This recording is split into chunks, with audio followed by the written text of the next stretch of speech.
ਪੰਚਮ ਪਾਤਸ਼ਾਹ ਧੰਨ ਗੁਰੂ ਅਰਜਨ ਦੇਵ ਮਹਾਰਾਜ ਜੀ ਦੇ ਅੱਜ ਦੇ ਅੰਮ੍ਰਿਤਮਈ ਪਾਵਨ ਬਚਨ ਭਾਈ ਸਾਹਿਬ ਜੀ ਪਾਸੋਂ ਸਰਵਨ ਕੀਤੇ। ਪਾਵਨ ਸ਼ਬਦ ਦੀ ਵਿਚਾਰ ਦੇ ਨਾਲ ਸਾਂਝ ਪਾਉਣ ਵਾਸਤੇ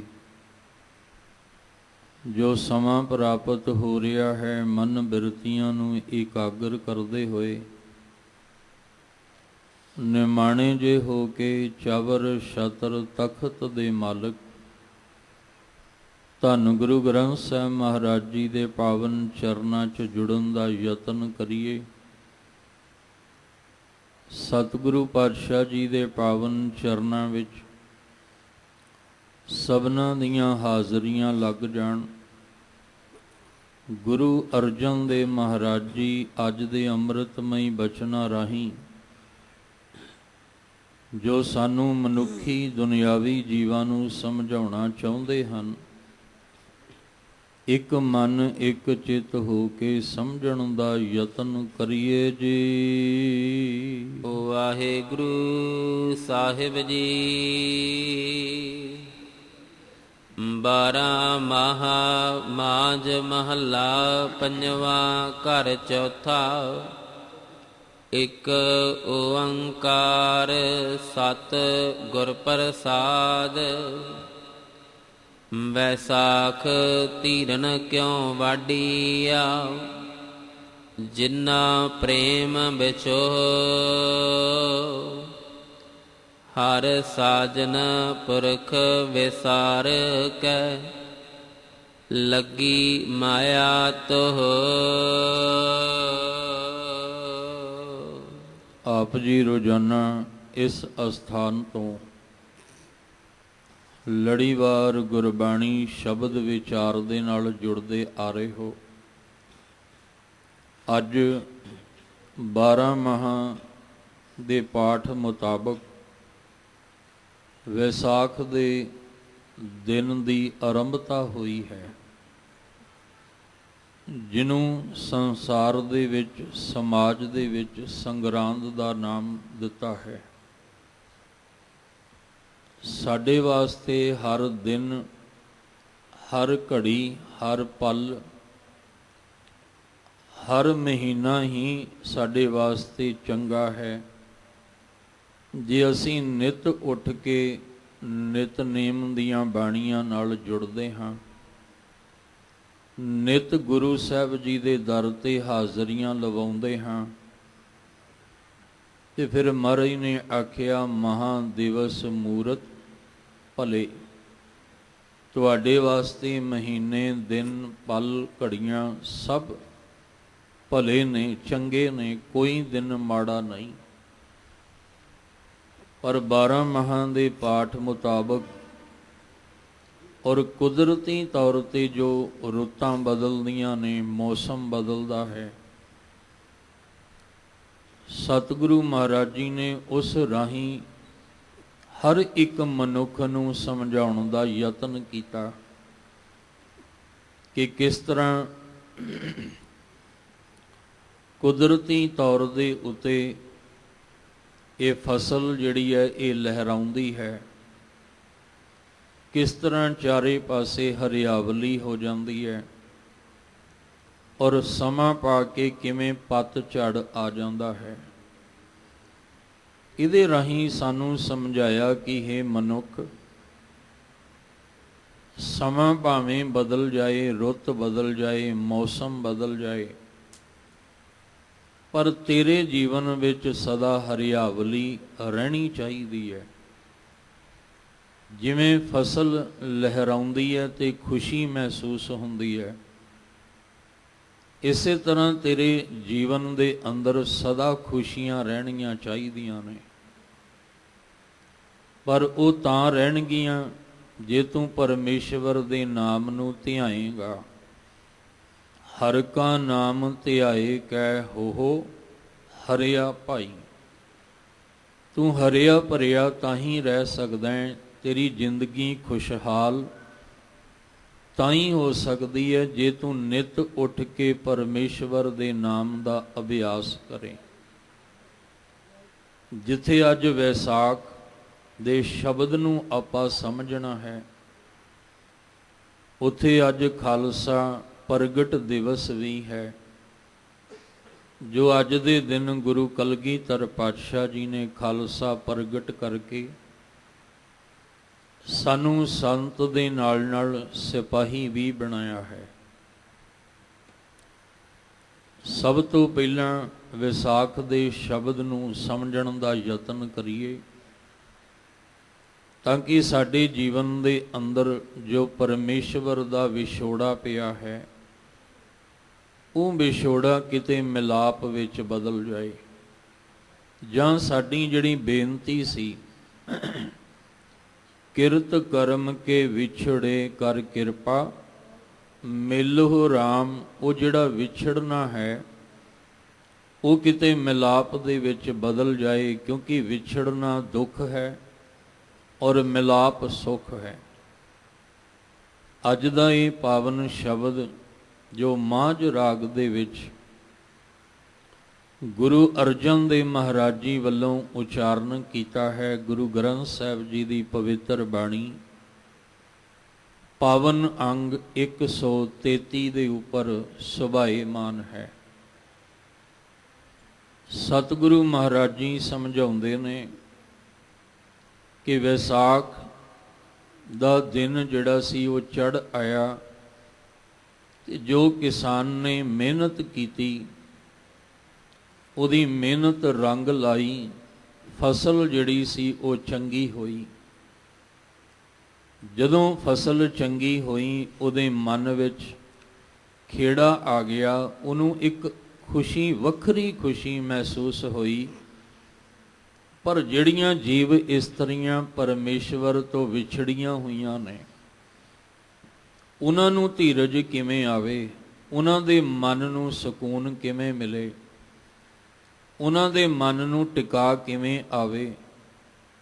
ਵੈਸਾਖ ਧੀਰਨ ਕਿਉਂ ਵਾਢੀਆਂ, ਜਿੰਨਾ ਪ੍ਰੇਮ ਵਿਛੋਹ। ਵਿਸਾਖ ਦੇ ਇਸ ਦਿਨ ਦੇ ਵਿੱਚ ਧੀਰਨ ਦਾ ਅਰਥ ਹੈ ਧੀਰਜ। ਉਹਨਾਂ ਅੰਦਰ ਧੀਰਜ ਕਿਵੇਂ ਆਵੇ, ਉਹਨਾਂ ਅੰਦਰ ਸਬਰ ਜਿਹੜਾ ਉਹ ਕਿਵੇਂ ਆਵੇ। ਵਾਢੀਆਂ ਦਾ ਅਰਥ ਹੁੰਦਾ ਹੈ ਵਿਛੜੀਆਂ ਹੋਈਆਂ। ਅਕਸਰ ਵਾਢੀਆਂ ਦਾ ਮਤਲਬ ਹੁੰਦਾ ਹੈ ਕਿ ਵਿਸਾਖ ਆ ਗਿਆ, ਹੁਣ ਵਾਢੀਆਂ ਜਿਹੜੀਆਂ ਨੇ ਫਸਲ ਦੀਆਂ ਸ਼ੁਰੂ ਹੋ ਜਾਣਗੀਆਂ। ਪਰ ਇੱਥੇ ਫਸਲ ਦੀ ਗੱਲ ਨਹੀਂ, ਇੱਥੇ ਵਿਛੜਿਆਂ ਦੀ ਗੱਲ ਕੀਤੀ ਹੈ ਕਿ ਉਹਨਾਂ ਨੂੰ ਧੀਰਜ ਕਿਵੇਂ ਆਵੇ ਜਿਹੜੀਆਂ ਆਪਣੇ ਪਿਆਰੇ ਵਾਹਿਗੁਰੂ ਜੀ ਤੋਂ ਜੀਵ ਇਸਤਰੀਆਂ ਵਿਛੜੀਆਂ ਨੇ। ਜੀਵ ਇਸਤਰੀਆਂ ਦਾ ਮਤਲਬ ਸਾਡੀ ਜੀਵ ਆਤਮਾ, ਸਾਡੀ ਜਿੰਦ, ਜਿਨ੍ਹਾਂ ਦੇ ਅੰਦਰ ਹਜੇ ਪ੍ਰੇਮ ਦੀ ਅਵਸਥਾ ਨਹੀਂ ਬਣੀ। ਉਹਨਾਂ ਨੂੰ ਧੀਰਜ ਕਿਵੇਂ ਆਏਗਾ, ਕਿਉਂਕਿ ਹਜੇ ਤਾਂ ਉਹ ਪਿਆਰੇ ਨੂੰ ਵਿਸਾਰ ਕੇ ਹਜੇ ਤਾਂ ਮਾਇਆ ਦੀ ਧੋ ਅੰਦਰ ਲੱਗੀ ਪਈ ਹੈ। ਇਹ ਨਹੀਂ ਕਿ ਪ੍ਰੇਮ ਦੇ ਵਿੱਚ ਜਿਹੜੀਆਂ ਵਿਛੜੀਆਂ ਨੇ, ਪ੍ਰੇਮ ਦੇ ਵਿੱਚ ਤਾਂ ਵਿਛੋੜਾ ਹੁੰਦਾ ਹੀ ਨਹੀਂ। ਇਹ ਉਹ ਨੇ ਜਿਨ੍ਹਾਂ ਦੇ ਵਿੱਚ ਹਜੇ ਪ੍ਰੇਮ ਦੀ ਉਹ ਜਿਹੜੀ ਹੋਂਦ ਹੈ ਉਹ ਨਹੀਂ ਹੈ, ਜਿਹਨੂੰ ਆਪਾਂ ਅਣਹੋਂਦ ਕਹਿ ਲਈਏ ਕਿ ਹਜੇ ਪ੍ਰੇਮ ਦੀ ਅਵਸਥਾ ਅੰਦਰ ਹਜੇ ਬਣੀ ਨਹੀਂ। ਅਣਹੋਂਦ, ਅੰਦਰ ਹਜੇ ਹੋਂਦ ਨਹੀਂ ਹੈ। ਕਿਉਂ ਨਹੀਂ ਹੈ? ਕਿਉਂਕਿ ਹਜੇ ਮਾਇਆ ਦੀ ਧੋ ਲੱਗੀ ਹੋਈ ਹੈ, ਹਜੇ ਸੰਸਾਰ ਦੀ ਖਿੱਚ ਹੈ, ਤ੍ਰੈ ਗੁਣੀ ਮਾਇਆ ਦੀ ਖਿੱਚ ਅੰਦਰ ਪੈਂਦੀ ਹੈ। ਤੇ ਧਿਆਨ ਇੱਕ ਪਾਸੇ ਹੀ ਲੱਗਣਾ ਹੈ, ਜਾਂ ਨਿਰੰਕਾਰ ਵਾਲੇ ਪਾਸੇ ਤੇ ਜਾਂ ਫਿਰ ਸੰਸਾਰ ਵਾਲੇ ਪਾਸੇ। ਧਿਆਨ ਦੋ ਪਾਸੇ ਨਹੀਂ ਲੱਗ ਸਕੇਗਾ। ਜਾਂ ਤੇ ਜੇ ਇਹ ਸੰਸਾਰ ਵਾਲੇ ਪਾਸੇ ਨੂੰ ਧਿਆਨ ਹੈ ਤੇ ਫਿਰ ਨਿਰੰਕਾਰ ਵਾਲੇ ਪਾਸੇ ਨਹੀਂ ਆਏਗਾ। ਜੇ ਨਿਰੰਕਾਰ ਵਾਲੇ ਪਾਸੇ ਧਿਆਨ ਹੈ ਫਿਰ ਸੰਸਾਰ ਵਾਲੇ ਪਾਸੇ ਨਹੀਂ ਆਏਗਾ। ਜੇ ਸੰਸਾਰ ਨਾਲ, ਜਗਤ ਨਾਲ ਪ੍ਰੀਤ ਹੈ ਤੇ ਫਿਰ ਨਿਰੰਕਾਰ ਵਾਹਿਗੁਰੂ ਜੀ ਨਾਲ ਨਹੀਂ ਹੋ ਸਕਦੀ। ਜੇ ਵਾਹਿਗੁਰੂ ਨਾਲ ਸੱਚੀ ਪ੍ਰੀਤ ਪਾ ਲਈ ਫਿਰ ਸੰਸਾਰ ਨਾਲ ਨਹੀਂ ਹੋ ਸਕਦੀ। ਇੱਕ ਨਾਲ ਹੀ ਪ੍ਰੀਤ ਸਾਡੀ ਪੈਣੀ ਆ, ਜਾਂ ਸੰਸਾਰ ਨਾਲ ਪਾ ਲਈਏ ਤੇ ਜਾਂ ਫਿਰ ਨਿਰੰਕਾਰ ਨਾਲ। ਦੇਖਣਾ ਇਹ ਹੈ ਕਿ ਜਿਹੜੀ ਜਗਤ ਦੀ ਪ੍ਰੀਤ ਹੈ, ਮਾਇਆ ਦੇ ਮੋਹ ਵਾਲੀ ਪ੍ਰੀਤ ਹੈ, ਇਹ ਸਾਨੂੰ ਕਿੰਨਾ ਸੁੱਖ ਦੇ ਰਹੀ ਹੈ। ਇਹਦੇ ਨਾਲ ਸਾਡੇ ਜੀਵਨ ਵਿੱਚ ਕਿੰਨੀ ਕੁ ਹਰਿਆਵਲੀ, ਖੁਸ਼ਹਾਲੀ ਹੈ। ਅਸੀਂ ਕਿੰਨੀਆਂ ਕੁ ਖੁਸ਼ੀਆਂ ਨਿਤ ਮਾਣਦੇ ਹਾਂ। ਤੇ ਜੇ ਸਾਡੀ ਪ੍ਰੀਤ ਸਾਚੀ ਪ੍ਰੀਤ ਹਮ ਤੁਮ ਸਿਓ ਜੋਰੀ ਵਾਲੀ ਸਾਡੀ ਖੇਡ ਹੈ, ਤੇ ਫਿਰ ਸਾਡੇ ਜੀਵਨ ਵਿੱਚ ਕਿੰਨਾ ਸੁੱਖ ਹੈ, ਫਿਰ ਸਾਡੇ ਜੀਵਨ ਵਿੱਚ ਕਿੰਨੀ ਹਰਿਆਵਲੀ ਹੈ। ਜਦੋਂ ਅਸੀਂ ਦੋਵੇਂ ਪੱਖ ਵੇਖਾਂਗੇ ਫਿਰ ਪਤਾ ਲੱਗੇਗਾ ਵੀ ਨਿਰੰਕਾਰ ਵਾਲੀ ਪ੍ਰੀਤ ਜਿਹੜੀ ਹੈ ਇਹ ਚੰਗੀ ਹੈ, ਕਿਉਂਕਿ ਵਾਹਿਗੁਰੂ ਜੀ ਦੇ ਚਰਨਾਂ ਨਾਲ ਪਾਈ ਹੋਈ ਪ੍ਰੀਤ ਸਾਨੂੰ ਸੁੱਖ ਦਿੰਦੀ ਹੈ, ਸਾਡੇ ਦੁੱਖ ਕੱਟਦੀ ਹੈ, ਸਾਡੀਆਂ ਚਿੰਤਾਵਾਂ ਨੂੰ ਮੁਕਾਉਂਦੀ ਹੈ। ਜਿਹੜੀ ਮਾਇਆ ਵਾਲੀ ਪ੍ਰੀਤ ਹੈ ਇਹ ਚਿੰਤਾਵਾਂ ਵਧਾਉਂਦੀ ਹੈ। ਇਹਦੇ ਨਾਲ ਕਈ ਪ੍ਰਕਾਰ ਦੇ ਦੁੱਖ ਰੋਗ ਜੀਵਨ ਵਿੱਚ ਲੱਗਦੇ ਨੇ। ਇਸ ਲਈ ਮਹਾਰਾਜ ਜੀ ਕਹਿੰਦੇ ਆ, ਉਹਨਾਂ ਨੂੰ ਧੀਰਜ ਕਿਵੇਂ ਆਵੇ ਜਿਹੜੇ ਆਪਣੇ ਪਿਆਰੇ ਤੋਂ ਵਿਛੜੀਆਂ ਹੋਈਆਂ ਜੀਵ ਇਸਤਰੀਆਂ ਨੇ। ਹਜੇ ਉਹਨਾਂ ਦੇ ਅੰਦਰ ਪ੍ਰੇਮ ਦੀ ਅਣਹੋਂਦ ਹੈ, ਅਜੇ ਅੰਦਰ ਹੋਂਦ ਨਹੀਂ ਅੰਦਰ ਬਣੀ ਪ੍ਰੇਮ ਦੀ। ਕਿਉਂ? ਕਿਉਂਕਿ ਹਰ ਸਾਜਨ ਪੁਰਖ ਵਿਸਾਰ ਕੈ, ਆਪਣੇ ਸੱਜਣ ਨੂੰ, ਆਪਣੇ ਪੁਰਖ ਨੂੰ, ਅਕਾਲ ਪੁਰਖ ਵਾਹਿਗੁਰੂ ਜੀ ਨੂੰ ਵਿਸਾਰ ਕੇ ਲੱਗੀ ਮਾਇਆ ਧੋ।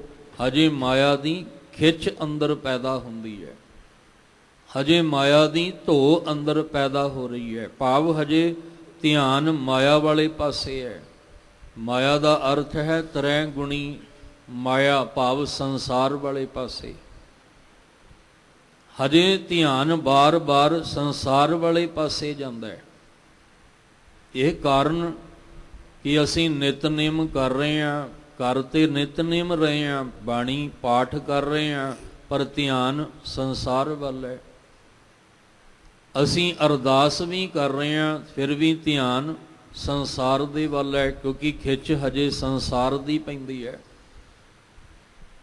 ਤੇ ਜਿੰਨਾ ਚਿਰ ਸੰਸਾਰ ਦੀ ਖਿੱਚ ਪਏਗੀ, ਉਨਾ ਚਿਰ ਸਾਡੀ ਕੀਤੀ ਅਰਦਾਸ ਪ੍ਰਵਾਨ ਕਿਵੇਂ ਹੋਏਗੀ?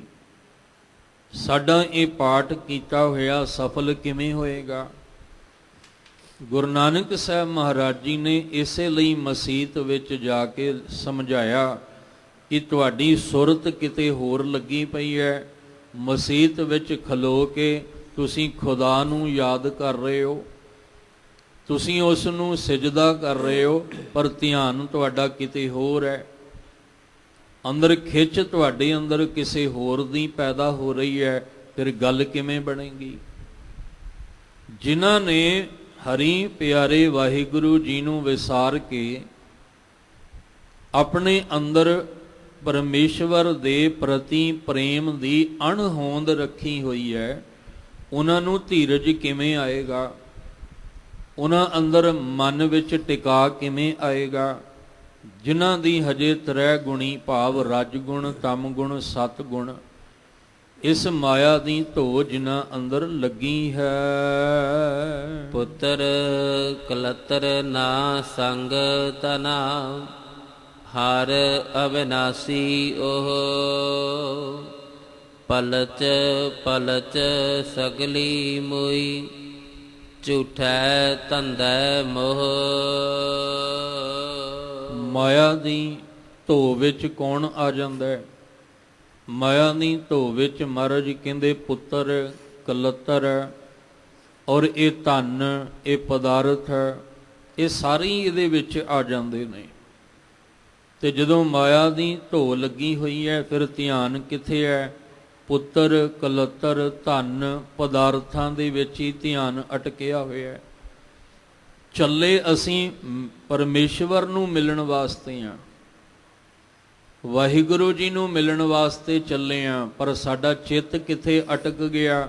ਇਹ ਮਾਇਆ ਦੇ ਵਿੱਚ।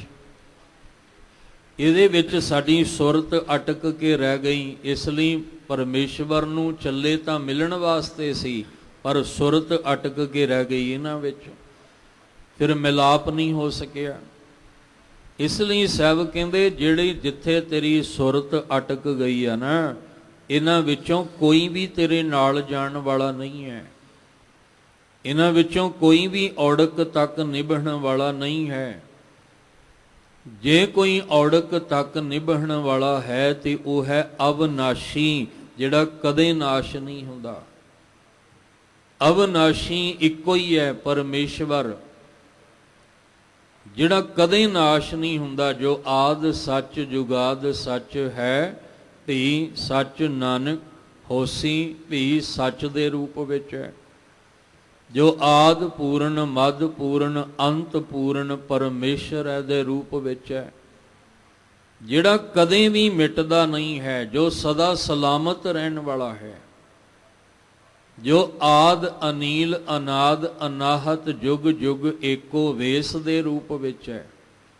ਅਬਨਾਸ਼ੀ ਜੀਵਨ ਕੋ ਦਾਤਾ ਸਿਮਰਤ ਸਭ ਮਲ ਖੋਈ, ਗੁਣ ਨਿਧਾਨ ਭਗਤਨ ਕੋ ਵਰਤਨ ਵਿਰਲਾ ਪਾਵੇ ਕੋਈ। ਉਹ ਅਬਨਾਸ਼ੀ, ਔਰ ਜਿਹੜੀ ਸਾਡੀ ਅਰਦਾਸ ਦੇ 4 ਅੱਖਰਾਂ ਵਿੱਚੋਂ ਪਹਿਲਾ ਅੱਖਰ ਐੜਾ ਸਾਨੂੰ ਇਹੀ ਤੇ ਸਮਝਾਉਂਦਾ ਹੈ ਕਿ ਤੇਰੀ ਅਰਦਾਸ ਉਹਦੇ ਅੱਗੇ ਹੋਵੇ ਜਿਹੜਾ ਅਵਨਾਸ਼ੀ। ਐੜਾ ਦਾ ਅਰਥ ਹੈ ਅਵਨਾਸ਼ੀ, ਜਿਹੜਾ ਕਦੇ ਨਾਸ਼ ਨਹੀਂ ਹੁੰਦਾ।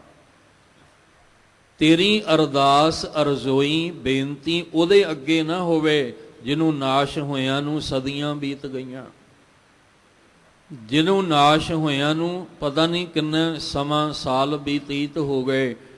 ਤੂੰ ਉਹਦੇ ਅੱਗੇ ਅਰਦਾਸ ਕਰ ਜਿਹੜਾ ਕਦੇ ਨਾਸ਼ ਨਹੀਂ ਹੁੰਦਾ, ਜਿਹੜਾ ਸਦਾ ਸਲਾਮਤ ਹੈ ਤੇ ਸਦਾ ਹਾਜ਼ਰ ਹੈ, ਕਦੇ ਗੈਰ ਹਾਜ਼ਰ ਵੀ ਨਹੀਂ ਹੁੰਦਾ।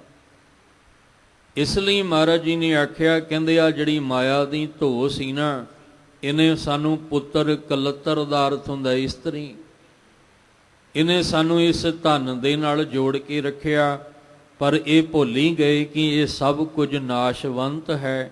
ਇਹ ਸਭ ਕੁਝ ਸੰਗ ਸਖਾ ਸਭ ਤਜ ਗਏ, ਕਉ ਨ ਨਿਭਿਓ ਸਾਥ ਵਾਲੀ ਖੇਡ ਵਾਲੇ ਨੇ।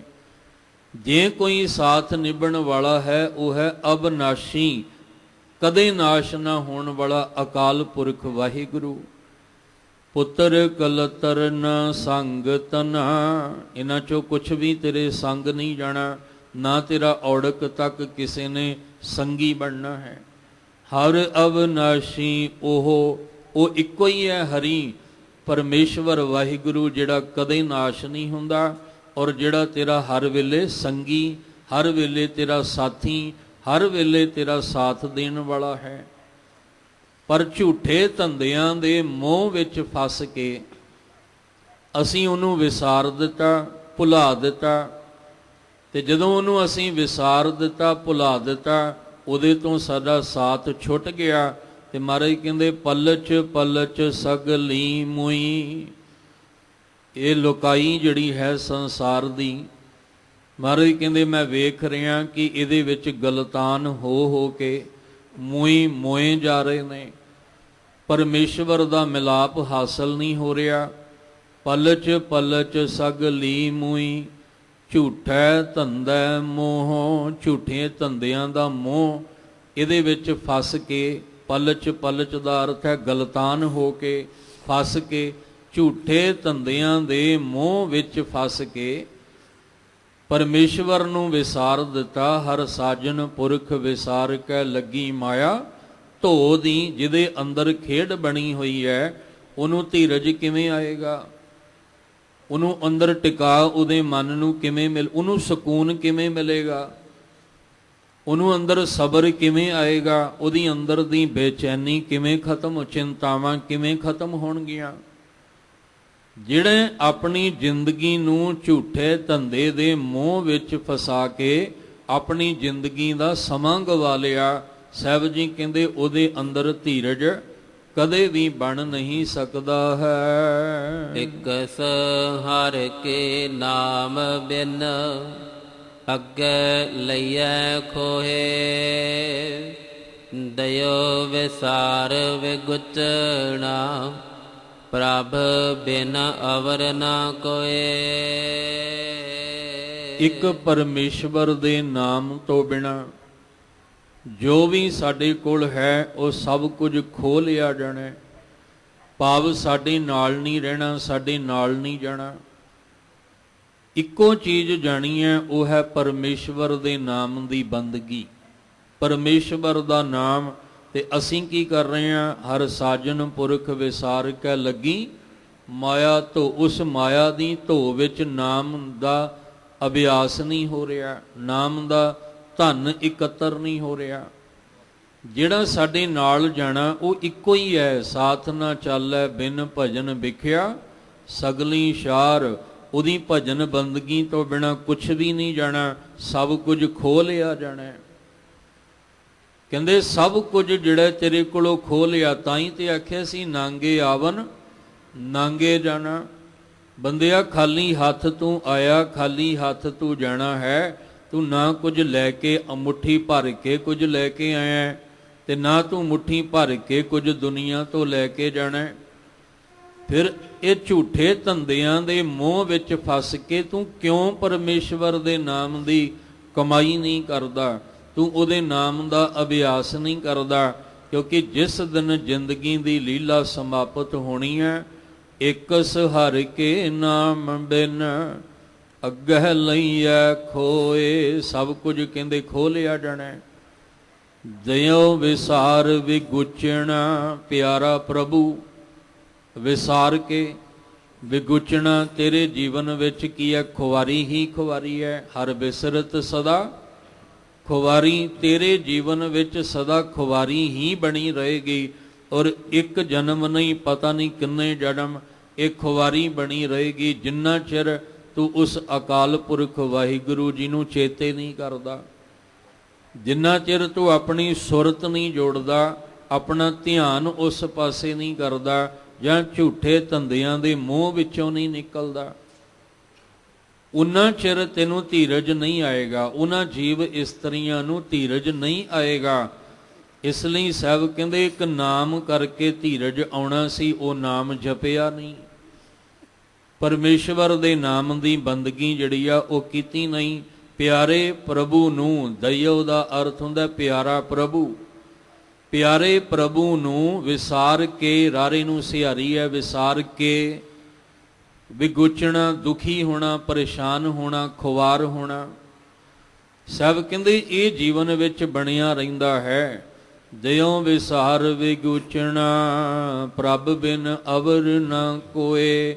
ਕੋਈ ਹੋਰ ਪ੍ਰਭੂ ਤੋਂ ਬਿਨਾ ਦੂਜਾ ਨਹੀਂ, ਜਿਹੜਾ ਸਾਡਾ ਸੰਗੀ ਸਾਥੀ ਬਣ ਕੇ ਸਾਨੂੰ ਧੀਰਜ ਦੇ ਸਕੇ, ਸਾਡੇ ਮਨ ਨੂੰ ਸਕੂਨ ਦੇ ਸਕੇ, ਸਾਨੂੰ ਇਹਨਾਂ ਚਿੰਤਾਵਾਂ ਤੋਂ, ਖੁਆਰੀ ਤੋਂ ਬਚਾ ਸਕੇ। ਇੱਕੋ ਹੀ ਹੈ, ਉਹ ਹੈ ਪਰਮੇਸ਼ਵਰ। ਤੇ ਮਹਾਰਾਜ ਨੇ ਆਖਿਆ ਇੱਕ ਪਰਮੇਸ਼ਵਰ ਦੇ ਨਾਮ ਦੀ ਕਮਾਈ ਕਰ। ਜੇ ਤੂੰ ਵੀ ਅੰਦਰ ਆਪਣੇ ਜੀਵਨ ਦੇ ਵਿੱਚ ਉਸ ਫਲ ਨੂੰ ਪਾਉਣਾ ਚਾਹੁੰਦਾ ਹੈ, ਜਿਸ ਫਲ ਨੂੰ ਪਾਉਣ ਵਾਸਤੇ ਸਾਨੂੰ ਇਹ ਮਨੁੱਖਾ ਜਨਮ ਮਿਲਿਆ, ਜੇ ਉਹਦੀ ਪ੍ਰਾਪਤੀ ਕਰਨੀ ਆ ਤਾਂ ਹਰੀ ਪਰਮੇਸ਼ਵਰ ਦੇ ਨਾਮ ਤੋਂ ਬਿਨਾ ਇਹ ਪ੍ਰਾਪਤੀ ਨਹੀਂ ਹੋਵੇਗੀ। ਪ੍ਰੀਤਮ ਚਰਣੀ ਜੋ ਲੱਗੇ ਤਿਨ ਕੀ ਨਿਰਮਲ ਸੋਏ।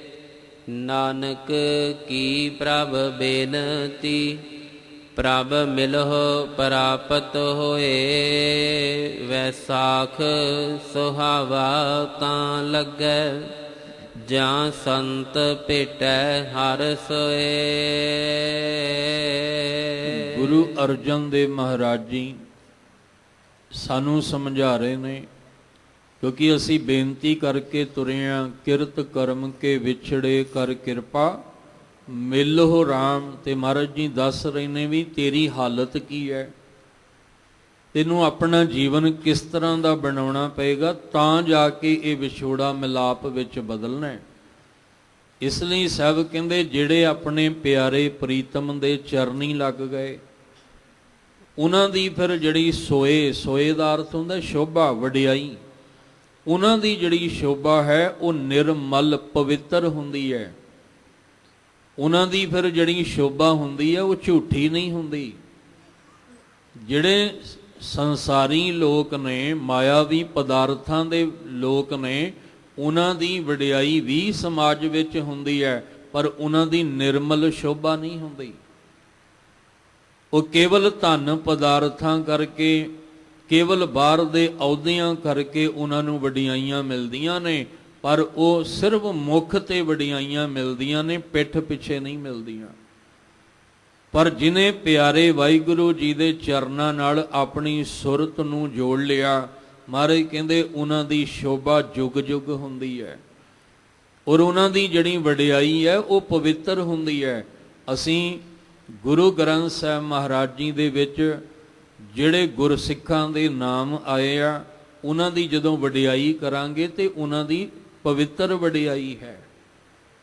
15 ਭਗਤਾਂ ਦੀ ਵਡਿਆਈ ਕਰਾਂਗੇ ਤੇ ਉਹ ਵਡਿਆਈ ਝੂਠੀ ਨਹੀਂ ਹੈ, ਉਹ ਸੱਚੀ ਵਡਿਆਈ ਹੈ ਉਹਨਾਂ ਦੀ, ਕਿਉਂਕਿ ਉਹ ਪ੍ਰੀਤਮ ਦੇ ਚਰਨੀ ਲੱਗੇ ਹੋਏ ਨੇ, ਉਹ ਪਿਆਰੇ ਦੇ ਚਰਨਾਂ ਦੇ ਵਿੱਚ ਲੀਨ ਹੋਏ ਹੋਏ ਨੇ। ਪ੍ਰੀਤਮ ਚਰਨੀ ਜੋ ਲੱਗੇ, ਜੋ ਮੈਨੇ ਜਿਹੜੇ ਲੱਗੇ, ਤਿੰਨ ਕੀ ਨਿਰਮਲ ਸੋਏ। ਉਹਨਾਂ ਦੀ ਵਡਿਆਈ ਜਿਹੜੀ ਹੈ, ਸ਼ੋਭਾ ਜਿਹੜੀ ਹੈ, ਉਹਨਾਂ ਦੀ ਕਹਿੰਦੇ ਨੇ ਪਵਿੱਤਰ ਹੁੰਦੀ ਹੈ, ਭਾਵ ਸੱਚੀ ਸੁੱਚੀ ਉਹਨਾਂ ਦੀ ਸ਼ੋਭਾ ਹੁੰਦੀ ਹੈ। ਨਾਨਕ ਕੀ ਪ੍ਰਭ ਬੇਨਤੀ, ਪ੍ਰਭ ਮਿਲਹੁ ਪ੍ਰਾਪਤ ਹੋਏ। ਇਸ ਲਈ ਧੰਨ ਗੁਰੂ ਅਰਜਨ ਦੇਵ ਮਹਾਰਾਜ ਜੀ ਕਹਿੰਦੇ ਆ, ਬੇਨਤੀ ਕਰੋ ਕਿ ਹੇ ਵਾਹਿਗੁਰੂ ਜੀ, ਸਾਨੂੰ ਵੀ ਕਿਤੇ ਤੁਹਾਡੇ ਚਰਨਾਂ ਵਿੱਚ ਜੁੜਨਾ ਮਿਲ ਜਾਏ, ਸਾਨੂੰ ਵੀ ਕਿਤੇ ਅੰਦਰ ਧੀਰਜ ਆ ਜਾਏ, ਇਹ ਨਾਮ ਦੀ ਬਖਸ਼ਿਸ਼ ਸਾਨੂੰ ਵੀ ਮਿਲ ਜਾਏ, ਤਾਂ ਕਿ ਸਾਡੇ ਇਸ ਜੀਵਨ ਦੇ ਅੰਦਰ ਤੁਹਾਡੀ ਪ੍ਰਾਪਤੀ ਹੋ ਜਾਏ। ਅਸੀਂ ਇਸ ਜਨਮ ਦੇ ਵਿੱਚ ਪਰਮੇਸ਼ਵਰ ਨੂੰ ਪ੍ਰਾਪਤ ਕਰਨਾ ਚਾਹੁੰਦੇ ਹਾਂ। ਭਈ ਪ੍ਰਾਪਤ ਮਨੁੱਖ ਦੇਹੁਰੀਆ, ਗੋਬਿੰਦ ਮਿਲਣ ਕੀ ਇਹ ਤੇਰੀ ਬਰੀਆ। ਇਹ ਜਿਹੜੀ ਵਾਰੀ ਮਿਲੀ ਹੈ ਨਾ, ਇਹ ਪ੍ਰਭੂ ਨੂੰ ਮਿਲਣ ਦੀ ਹੋਈ ਹੈ। ਇਸ ਲਈ ਸਾਡੀ ਬੇਨਤੀ ਹੈ ਕਿ ਸਾਨੂੰ ਵੀ ਕਿਤੇ ਉਸ ਪਿਆਰੇ ਵਾਹਿਗੁਰੂ ਜੀ ਦਾ ਮਿਲਾਪ ਜਿਹੜਾ ਉਹ ਹਾਸਲ ਹੋ ਜਾਏ। ਇਹ ਵਿਸਾਖ ਸਾਡੇ ਲਈ ਵੀ ਖੁਸ਼ੀਆਂ ਭਰਿਆ ਬਣ ਜਾਏ, ਸਾਡੇ ਅੰਦਰ ਵੀ ਉਹ ਹਰਿਆਵਲੀ ਆ ਜਾਏ, ਖੁਸ਼ਹਾਲੀ ਆ ਜਾਏ। ਸਾਡੇ ਜੀਵਨ ਦਾ ਝੋਰਾ, ਚਿੰਤਾਵਾਂ, ਦੁੱਖ, ਰੋਗ, ਕਲ, ਕਲੇਸ਼, ਇਹ ਸਾਡੀ ਜ਼ਿੰਦਗੀ ਵਿੱਚੋਂ ਦੀ ਮੁੱਕ ਜਾਏ। ਤਾਂ ਗੁਰੂ ਸਾਹਿਬ ਜੀ ਕਹਿੰਦੇ ਪਹਿਲਾਂ ਤਾਂ ਬੇਨਤੀ ਕਰ ਕਿ ਪ੍ਰਭੂ ਦਾ ਮਿਲਾਪ ਹਾਸਲ ਹੋ ਜਾਏ, ਤੇ ਫਿਰ ਮਹਾਰਾਜ ਕਹਿੰਦੇ ਵੈਸਾਖ ਸੁਹਾਵਾ ਤਾਂ ਲੱਗੈ।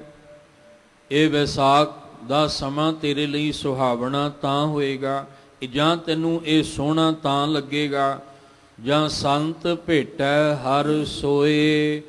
ਜਦੋਂ ਤੂੰ ਵਾਹਿਗੁਰੂ ਜੀ ਦੇ ਚਰਨਾਂ ਵਿੱਚ ਆ ਕੇ ਵਾਹਿਗੁਰੂ ਦਾ ਮਿਲਾਪ ਕਰਕੇ ਹਰੀ ਪਰਮੇਸ਼ਵਰ ਦੀ ਉਸਤਤ ਵਿੱਚ ਜੁੜ ਜਾਏਗਾ।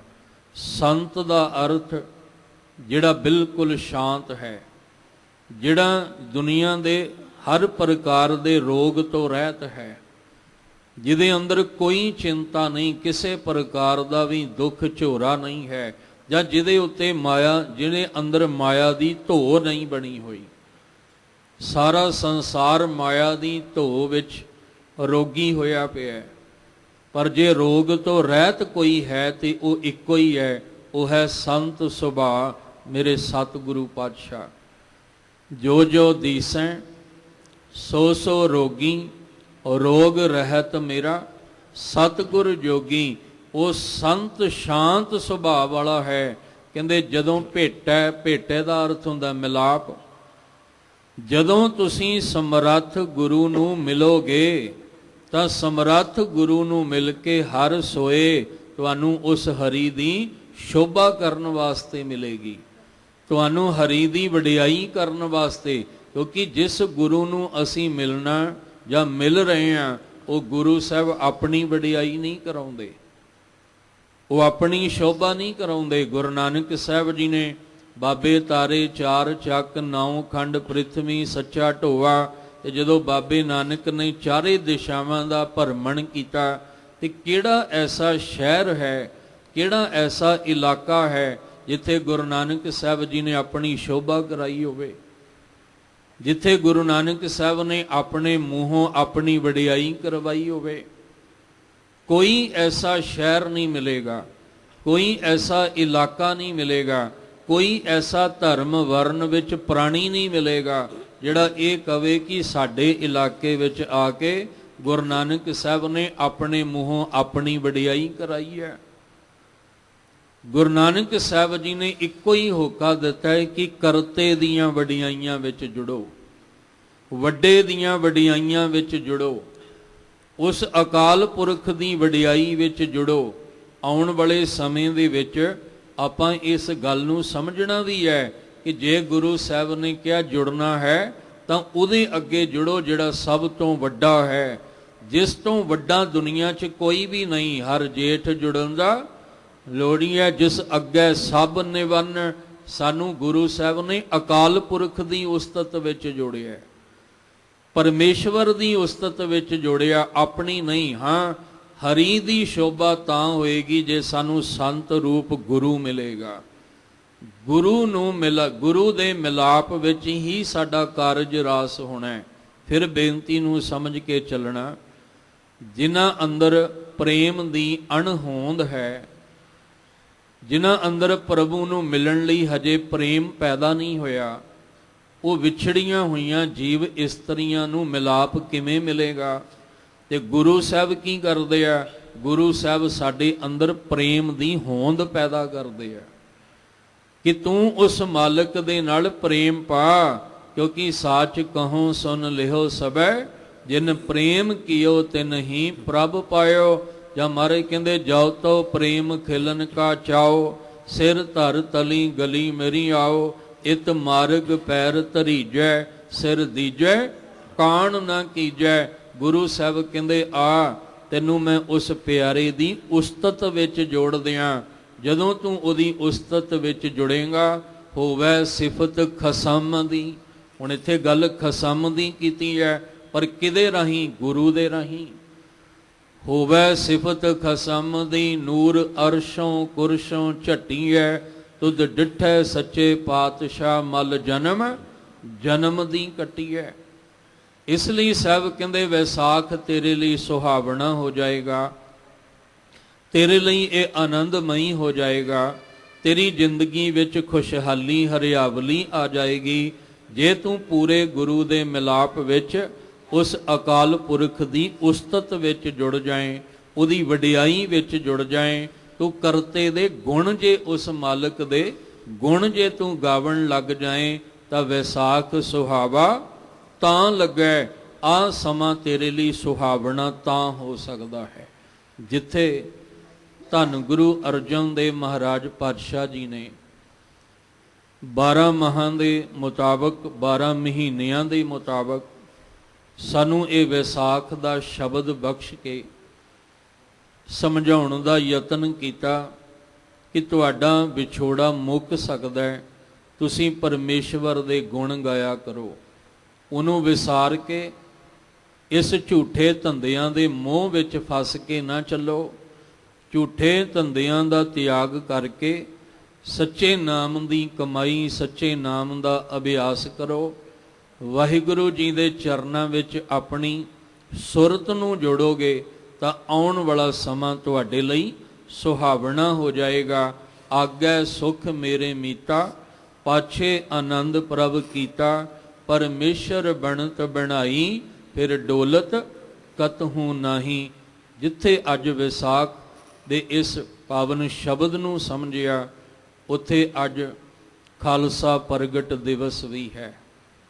ਉਹ ਮਹਾਨ ਦਿਨ ਜਦੋਂ ਗੁਰੂ ਕਲਗੀਧਰ ਪਾਤਸ਼ਾਹ ਜੀ ਸਾਨੂੰ ਉਸ ਖਸਮ, ਉਸ ਕਰਤੇ ਦਾ ਸ਼ਿੰਗਾਰ ਬਖਸ਼ਦੇ ਨੇ।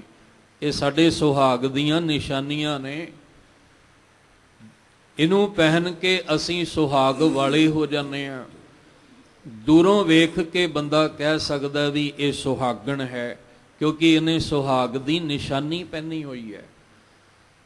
ਪਰ ਇਹ ਨਹੀਂ ਕਿ ਗੁਰੂ ਗੋਬਿੰਦ ਸਿੰਘ ਮਹਾਰਾਜ ਨੇ ਇੱਕੋ ਦਿਨ ਸਾਨੂੰ 5 ਕਕਾਰਾਂ ਦੇ ਨਾਲ ਜੋੜ ਦਿੱਤਾ। ਇਹ ਸ਼ੁਰੂਆਤ ਗੁਰੂ ਨਾਨਕ ਸਾਹਿਬ ਤੋਂ ਹੀ ਹੈ। ਸੰਤ ਔਰ ਸਿਪਾਹੀ ਬਣਾਉਣ ਵਾਸਤੇ ਮਨ ਕਰਕੇ ਸੰਤ ਬਣਨਾ, ਤਨ ਕਰਕੇ ਸਿਪਾਹੀ ਬਣਨਾ।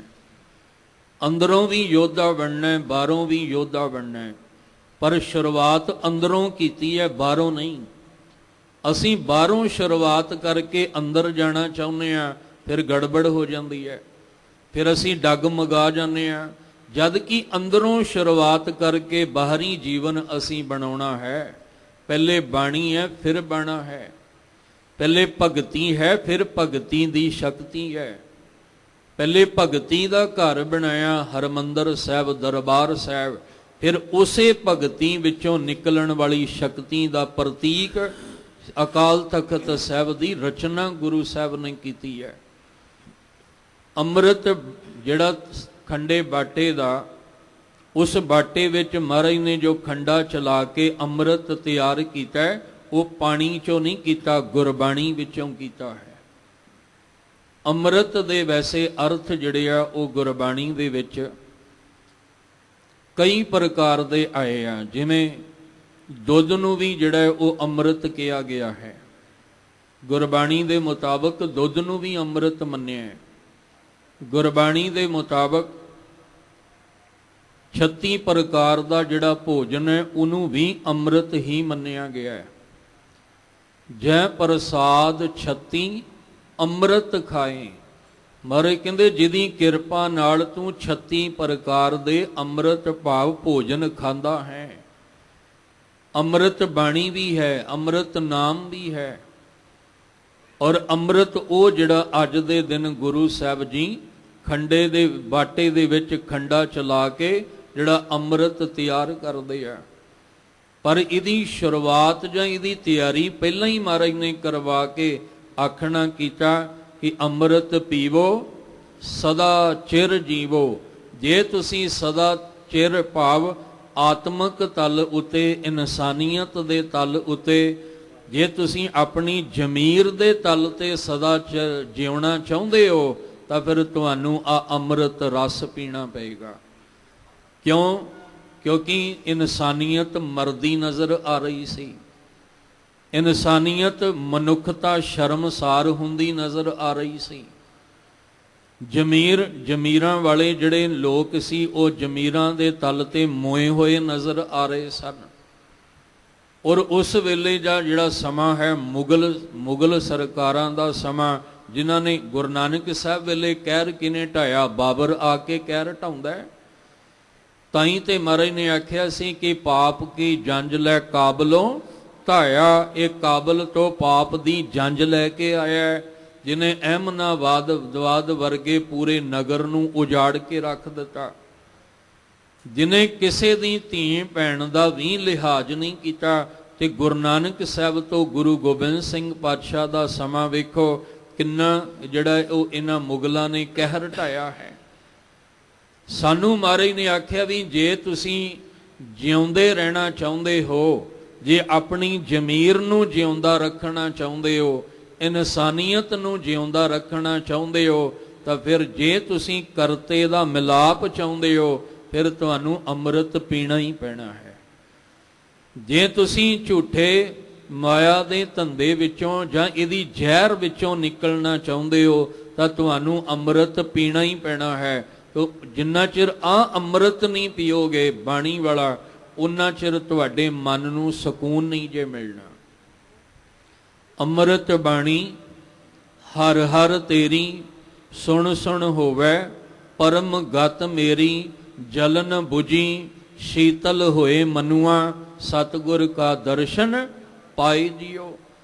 ਹੁਣ ਇਸ ਅੰਮ੍ਰਿਤ ਵਿੱਚ ਕਿੰਨੀ ਕੁ ਬਖਸ਼ਿਸ਼ ਹੈ, ਬਾਣੀ ਦੇ ਅੰਮ੍ਰਿਤ ਵਿੱਚ ਕਿੰਨੀ ਬਖਸ਼ਿਸ਼ ਹੈ, ਇਹ ਧੰਨ ਗੁਰੂ ਅਰਜਨ ਦੇਵ ਪਾਤਸ਼ਾਹ ਤੋਂ ਵੱਧ ਕੌਣ ਦੱਸ ਸਕਦਾ ਹੈ ਸਾਨੂੰ ਕਿ ਇੰਨੀ ਪਾਵਰ ਹੈ ਇਸ ਬਾਣੀ ਦੇ ਅੰਮ੍ਰਿਤ ਵਿੱਚ ਕਿ ਤਤੀ ਤਵੀ ਤੇ ਬੈਠ ਕੇ ਵੀ ਮੁਸਕਰਾਹਟ ਜਿਹੜੀ ਹੈ ਉਹ ਖਤਮ ਨਹੀਂ ਹੋਈ। ਤਤੀ ਤਵੀ ਤੇ ਬੈਠ ਕੇ ਵੀ ਕਹਿੰਦੇ ਤੇਰਾ ਕੀਆ ਮਿੱਠਾ ਲੱਗੈ। ਆ ਬਾਣੀ ਵਾਲਾ ਅੰਮ੍ਰਿਤ ਸਾਨੂੰ ਉਹਦੇ ਭਾਣੇ ਵਿੱਚ ਚੱਲਣਾ ਸਿਖਾਉਂਦਾ ਹੈ, ਉਹਦੇ ਹੁਕਮ ਵਿੱਚ ਚੱਲਣਾ ਸਿਖਾਉਂਦਾ ਹੈ। ਇਹ ਕੋਈ ਸਾਨੂੰ ਗੁਲਾਮੀ ਨਹੀਂ ਹੈ ਜਾਂ ਇਹ ਕੋਈ ਐਸਾ ਪਾਬੰਦੀਆਂ ਨਹੀਂ ਕਿ ਜਿਹੜੇ ਅੱਜ ਅਸੀਂ ਅੰਮ੍ਰਿਤ ਤੋਂ ਭੱਜਦੇ ਹਾਂ, ਅੱਜ ਡਰ ਲੱਗਦਾ ਹੈ ਕਿਤੇ ਅੰਮ੍ਰਿਤ ਦੀ ਦਾਤ ਲੈ ਲਈ, 5 ਕਕਾਰ ਪਾ ਲਏ ਤੇ ਪਤਾ ਨਹੀਂ ਕੀ ਹੋ ਜਾਏਗਾ। ਸਾਡੇ ਤੇ ਮਨਾਂ ਵਿੱਚ ਡਰ ਵੀ ਇੰਨਾ ਬੈਠਾ ਹੋਇਆ ਹੈ ਕਿ ਜੇ ਅਸੀਂ ਆਪਣੀਆਂ ਧੀਆਂ ਨੂੰ ਅੰਮ੍ਰਿਤ ਦੀ ਦਾਤ ਦੇ ਦਿੱਤੀ, ਪਤਾ ਨਹੀਂ ਇਹਨਾਂ ਦੇ ਵਿਆਹ ਆਨੰਦ ਕਾਰਜ ਹੋਣਗੇ ਵੀ ਕਿ ਨਹੀਂ ਹੋਣਗੇ। ਇੰਨਾ ਡਰ ਸਾਡੇ ਅੰਦਰ ਬੈਠਾ।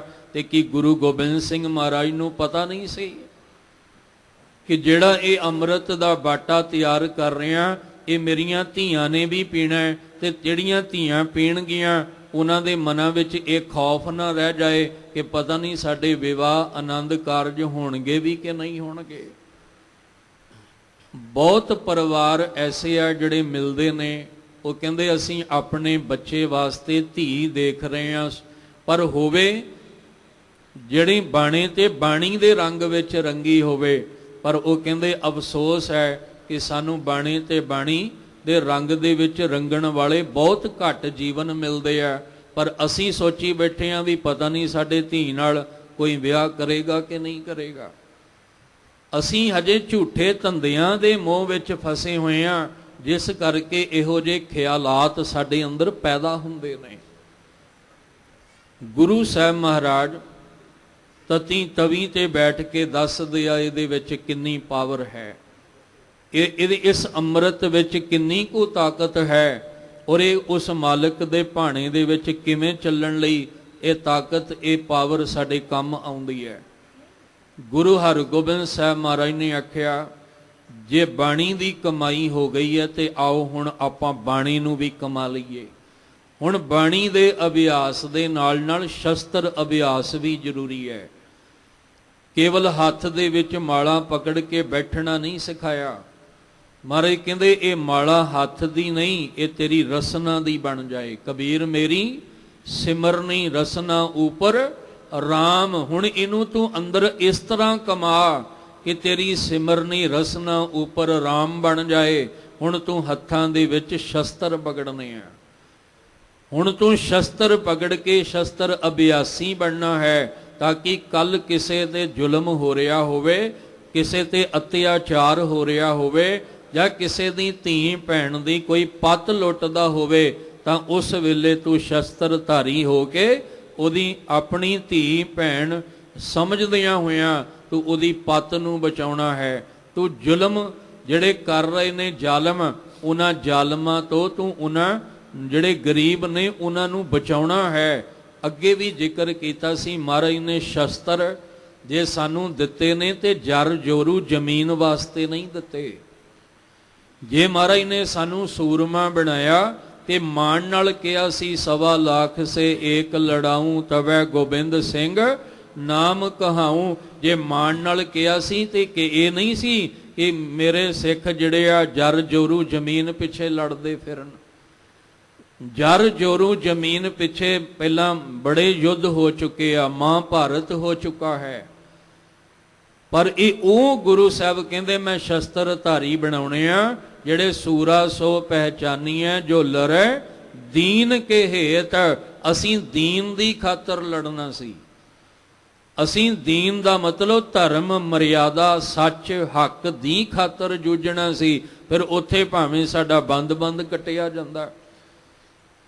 ਸੂਰਾ ਸੋ ਪਹਿਚਾਨੀਐ ਜੋ ਲੜੈ ਦੀਨ ਕੇ ਹੇਤ। ਪੁਰਜਾ ਪੁਰਜਾ ਕੱਟ ਮਰੈ ਕਬਹੂ ਨਾ ਛਾੜੈ ਖੇਤ। ਮਹਾਰਾਜ ਕਹਿੰਦੇ ਨੇ ਮੈਂ ਉਹ ਸੂਰਮਾ ਤਿਆਰ ਕਰਨਾ ਹੈ, ਪਰ ਤਿਆਰੀ ਅੰਦਰੋਂ ਹੋਣੀ ਹੈ। ਜਾਂ ਕੋ ਹਰ ਰੰਗ ਲਾਗੋ ਇਸ ਯੁਗ ਮੈਂ ਸੋ ਕਹੀਅਤ ਹੈ ਸੂਰਾ। ਉਹ ਸੂਰਾ ਕਹਾਏਗਾ ਗੁਰੂ ਕਲਗੀਧਰ ਪਾਤਸ਼ਾਹ ਦਾ, ਜਿਹੜਾ ਅੰਦਰ ਨਾਮ ਦੇ ਰੰਗ ਵਿੱਚ ਰੰਗਿਆ ਹੋਏਗਾ।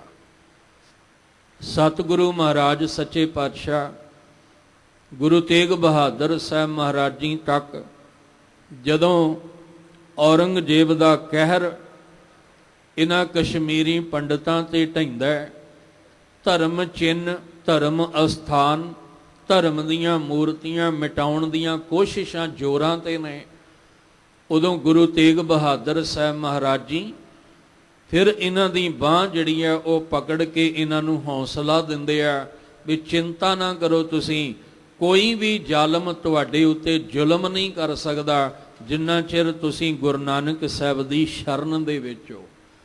ਜਿੰਨਾ ਚਿਰ ਤੁਸੀਂ ਗੁਰੂ ਨਾਨਕ ਸਾਹਿਬ ਦੇ ਘਰ ਵਿੱਚ ਹੋ, ਕੋਈ ਜ਼ੁਲਮ ਕਰਨ ਵਾਲਾ ਜ਼ਾਲਮ ਤੁਹਾਡੇ ਉੱਤੇ ਜ਼ੁਲਮ ਨਹੀਂ ਕਰ ਸਕੇਗਾ।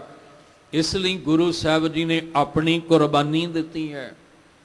ਗੁਰੂ ਤੇਗ ਬਹਾਦਰ ਸਾਹਿਬ ਤੋਂ ਬਾਅਦ ਗੁਰੂ ਕਲਗੀਧਰ ਪਾਤਸ਼ਾਹ ਆਨੰਦਪੁਰ ਸਾਹਿਬ ਦੇ ਵਾਸੀ ਬਣਦੇ ਆ। ਆਨੰਦਪੁਰ ਸਾਹਿਬ ਦੇ ਵਾਸੀ ਬਣ ਕੇ ਮਹਾਰਾਜ ਨੇ ਉਹ ਅਭਿਆਸ ਉਸੇ ਤਰ੍ਹਾਂ ਜਾਰੀ ਰੱਖਿਆ ਜਿਹੜਾ ਗੁਰਬਾਣੀ ਦਾ ਗੁਰੂ ਨਾਨਕ ਸਾਹਿਬ ਨੇ ਆਰੰਭਿਆ ਤੇ ਜਿਹੜਾ ਸ਼ਸਤਰ ਦਾ ਗੁਰੂ ਹਰਗੋਬਿੰਦ ਸਾਹਿਬ ਨੇ ਆਰੰਭਿਆ। ਉਹ ਸ਼ਸਤਰ ਅਭਿਆਸ ਵੀ ਹੋ ਰਿਹਾ, ਬਾਣੀ ਦਾ ਅਭਿਆਸ ਵੀ ਹੋ ਰਿਹਾ ਹੈ। ਤੇ ਜਦੋਂ ਦੇਖਿਆ ਵੀ ਹੁਣ ਪੂਰੀ ਤਿਆਰੀ ਮੁਕੰਮਲ ਹੋ ਚੁੱਕੀ ਹੈ ਤਾਂ ਗੁਰੂ ਗੋਬਿੰਦ ਸਿੰਘ ਮਹਾਰਾਜ ਸੱਚੇ ਪਾਤਸ਼ਾਹ ਸਾਰੀ ਗੁਰੂ ਨਾਨਕ ਨਾਮ ਲੇਵਾ ਸਿੱਖ ਸੰਗਤਾਂ ਨੂੰ ਸੱਦੇ ਭੇਜਦੇ ਆ ਕਿ ਤੁਸੀਂ 1699 ਦੀ ਜਿਹੜੀ ਵਿਸਾਖੀ ਹੈ ਤੁਸੀਂ ਆਨੰਦਪੁਰ ਸਾਹਿਬ ਸਾਰਿਆਂ ਨੇ ਇਕੱਤਰ ਹੋਣਾ। ਉਹ ਅਸਥਾਨ ਜਿਹਨੂੰ ਅਸੀਂ ਸ੍ਰੀ ਕੇਸਗੜ੍ਹ ਸਾਹਿਬ ਅਸਥਾਨ ਕਹਿੰਦੇ ਹਾਂ, ਇਸ ਅਸਥਾਨ ਦੇ ਉੱਤੇ ਬਹੁਤ ਭਾਰੀ ਇਕੱਠ ਹੋਇਆ। ਅੰਮ੍ਰਿਤ ਵੇਲੇ ਆਸਾ ਕੀ ਵਾਰ ਦਾ ਕੀਰਤਨ ਹੋਇਆ। ਸੰਗਤਾਂ ਭਾਰੀ ਗਿਣਤੀ ਵਿੱਚ ਜੁੜੀਆਂ ਨੇ, ਲਗਭਗ ਜਿਨ੍ਹਾਂ ਨੇ ਗਿਣਤੀਆਂ ਕੀਤੀਆਂ, ਕਿਉਂਕਿ ਹਰ ਇੱਕ ਦੀ ਆਪਣੀ ਆਪਣੀ ਇੱਥੇ ਰਾਏ ਆ, 80,000 ਦੇ ਕਰੀਬ ਇਕੱਠ ਹੈ। ਸਤਿਗੁਰੂ ਮਹਾਰਾਜ ਜੀ ਸਮਾਪਤੀ ਹੋਈ ਤੇ ਸਮਾਪਤੀ ਤੋਂ ਬਾਅਦ ਗੁਰੂ ਸਾਹਿਬ ਮਹਾਰਾਜ, ਦੇਖੋ ਪ੍ਰਬੰਧ ਤੇ ਪਹਿਲਾਂ ਹੀ ਕੀਤਾ ਹੋਇਆ ਨਾ, ਵੀ ਜਿਹੜੇ ਸੀਸ ਅੱਜ ਪਹਿਲਾਂ ਪੜਾਇਆ ਗਿਆ, ਸਤਿਗੁਰ ਆਗੈ ਸੀਸ ਭੇਟ ਦਿਓ, ਇਹ ਪਹਿਲਾਂ ਪੜਾਇਆ ਗਿਆ, ਪਹਿਲਾਂ ਕਮਾਈ ਕਰਵਾਈ ਗਈ ਹੈ। ਅੱਜ ਦੇਖਣਾ ਵੀ ਉਹਦੇ ਵਿੱਚੋਂ ਦੀ ਨਿੱਤਰਦੇ ਕਿਹੜੇ ਕਿਹੜੇ ਨੇ, ਕਿਉਂਕਿ ਪੜ੍ਹਾਈ ਤਾਂ ਪਹਿਲੇ ਜਾਮੇ ਤੋਂ ਪੜ੍ਹਾਉਣੀ ਸ਼ੁਰੂ ਕਰ ਦਿੱਤੀ ਹੈ। ਜੋ ਤੋ ਪ੍ਰੇਮ ਖਿਲਨ ਕਾ ਚਾਓ, ਸਿਰ ਧਰ ਤਲੀ ਗਲੀ ਮੇਰੀ ਆਓ, ਇਤ ਮਾਰਗ ਪੈਰ ਤਰੀਜੈ, ਸਿਰ ਦੀਜੈ ਕਾਣ ਨ ਕੀਜੈ। ਪੜ੍ਹਾਈ ਤਾਂ ਪਹਿਲੇ ਜਾਮੇ ਤੋਂ ਹੀ ਸ਼ੁਰੂ ਹੋ ਚੁੱਕੀ ਹੈ। ਪਹਿਲਾ ਮਰਨ ਕਬੂਲ, ਜੀਵਨ ਕੀ ਛੱਡ ਆਸ, ਹੋ ਸਭਨਾ ਕੀ ਰੇਣੁਕਾ, ਤਉ ਆਓ ਹਮਾਰੇ ਪਾਸ।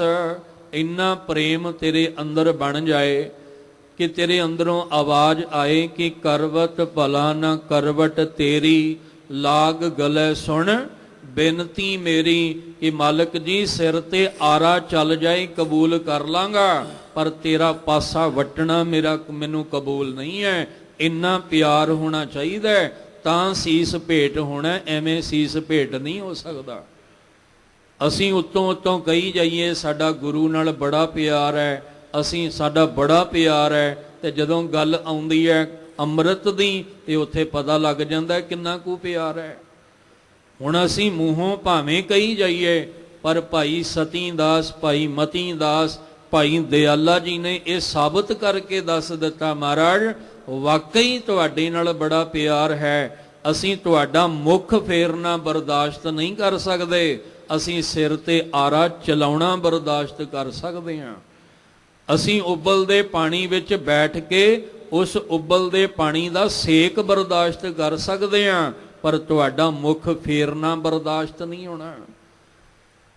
ਜਦੋਂ ਇਹ ਤਿਆਰੀਆਂ ਹੋ ਚੁੱਕੀਆਂ ਨੇ, ਫਿਰ ਅੱਜ ਦੇ ਦਿਨ ਗੁਰੂ ਸਾਹਿਬ ਮਹਾਰਾਜ ਮਿਆਨ ਵਿੱਚੋਂ ਦੀ ਕਿਰਪਾਨ ਸਤਿਗੁਰੂ ਮਹਾਰਾਜ ਜੀ ਕੱਢਦੇ ਆ ਔਰ ਸਭ ਕਹਿੰਦੇ ਆਓ ਜਿਨ੍ਹਾਂ ਨੇ ਕਮਾਈਆਂ ਕੀਤੀਆਂ ਨੇ ਸਤਿਗੁਰ ਆਗੇ ਸੀਸ ਭੇਟ ਦਿਓ।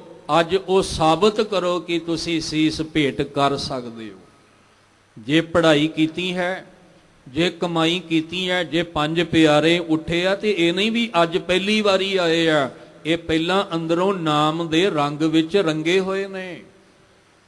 ਪਹਿਲੀ ਵਾਰੀ ਕੋਈ ਗੁਰੂ ਘਰ ਵਿੱਚ ਆਵੇ ਤੇ ਤੁਸੀਂ ਉਹਨੂੰ ਕਹੋ ਵੀ ਜਪਜੀ ਸਾਹਿਬ ਦਾ ਪਾਠ ਕਰ, ਉਹ ਕਹੇਗਾ ਵੀ ਮੈਨੂੰ ਪਤਾ ਹੀ ਨਹੀਂ ਪਾਠ ਹੁੰਦਾ ਕੀ ਹੈ, ਤੇ ਉਹ ਪਾਠ ਕਿੱਥੋਂ ਕਰ ਦੇਗਾ। ਜਿਹਨੂੰ ਹਜੇ ਮੱਥਾ ਟੇਕਣ ਦਾ ਹੀ ਨਹੀਂ ਪਤਾ, ਬੈਠਣ ਦਾ ਹੀ ਨਹੀਂ ਪਤਾ, ਉਹ ਕਿਵੇਂ ਗੁਰੂ ਘਰ ਦੀਆਂ ਬਾਤਾਂ ਜਿਹੜੀਆਂ ਕਰੇਗਾ। ਇਹ ਪੰਜ ਪਿਆਰੇ ਸੀਸ ਭੇਟ ਕਰਦੇ ਆ, ਐਵੇਂ ਨਹੀਂ ਕਰਦੇ, ਇਹ ਪਹਿਲਾਂ ਅੰਦਰੋਂ ਰੰਗੇ ਹੋਏ ਨੇ। ਇਹ ਰੰਗਿਆਂ ਹੋਇਆਂ ਨੇ ਸੀਸ ਭੇਟ ਕੀਤਾ ਹੈ। ਜਦੋਂ ਮਹਾਰਾਜ ਹੁਣ ਦੇਖੋ ਬਣਤਰ ਬਣਾਉਣੀ ਸੀ, ਖੇਡ ਤਾਂ ਗੁਰੂ ਸਾਹਿਬ ਦੀ ਹੈ, ਬਣਤਰ ਮਹਾਰਾਜ ਨੇ ਬਣਾਉਣੀ ਸੀ। ਤੇ ਕੌਣ ਉੱਠਦਾ ਹੈ? ਲਾਹੌਰ ਤੋਂ ਭਾਈ ਦਇਆ ਰਾਮ ਜੀ ਉੱਠਦੇ ਆ। ਕਹਿੰਦੇ ਮਹਾਰਾਜ ਪੜਿਆ ਨਹੀਂ, ਅੱਜ ਦਿਖਾਉਣਾ ਹੈ। ਅੱਜ ਮੈਂ ਸੀਸ ਤੁਹਾਡੇ ਅੱਗੇ ਭੇਟ ਕਰਦਾ ਹਾਂ। ਤੁਹਾਡੇ ਹੱਥ ਵਿੱਚ ਕਿਰਪਾਨ ਹੈ, ਆਹ ਮੇਰਾ ਸੀਸ ਹੈ। ਕਈ ਆਖਦੇ ਆ ਵੀ ਮਹਾਰਾਜ ਨੇ ਬਾਰ-ਬਾਰ ਰਿਪੀਟ ਕੀਤੀ ਆ ਇਹ ਗੱਲ ਵੀ ਉੱਠੋ, ਇਹਨਾਂ ਇਕੱਠ ਵਿੱਚੋਂ ਕੋਈ ਤਾਂ ਉੱਠ ਕੇ ਸੀਸ ਭੇਟਾ ਕਰੇ। ਲਾਹੌਰ ਦੇ ਰਹਿਣ ਵਾਲੇ ਭਾਈ ਦਇਆ ਰਾਮ ਜੀ ਉੱਠਦੇ ਆ ਤੇ ਮਹਾਰਾਜ ਅੱਗੇ ਸੀਸ ਰੱਖ ਦਿੱਤਾ। ਸਤਿਗੁਰੂ ਮਹਾਰਾਜ ਜੀ ਨੇ ਬਾਂਹ ਤੋਂ ਪਕੜਿਆ। ਕਹਿੰਦੇ ਕਿੱਥੋਂ ਦਾ ਵਾਸੀ ਹੈ? ਕਹਿੰਦੇ ਲਾਹੌਰ ਦਾ। ਮਹਾਰਾਜ ਕਹਿੰਦੇ ਆ ਅੱਜ ਮੈਂ ਤੇਰੇ ਵਿੱਚ ਉਹ ਗੁਣ ਭਰਨਾ ਤਾਂ ਕਿ ਲਾਹੌਰ ਵਾਲਿਆਂ ਨੂੰ ਮਾਣ ਹੋ ਜਾਏ ਕਿ ਦਇਆ ਵਾਲਾ ਗੁਣ ਕਿੱਦਾਂ ਦਾ ਹੋਣਾ ਚਾਹੀਦਾ ਹੈ।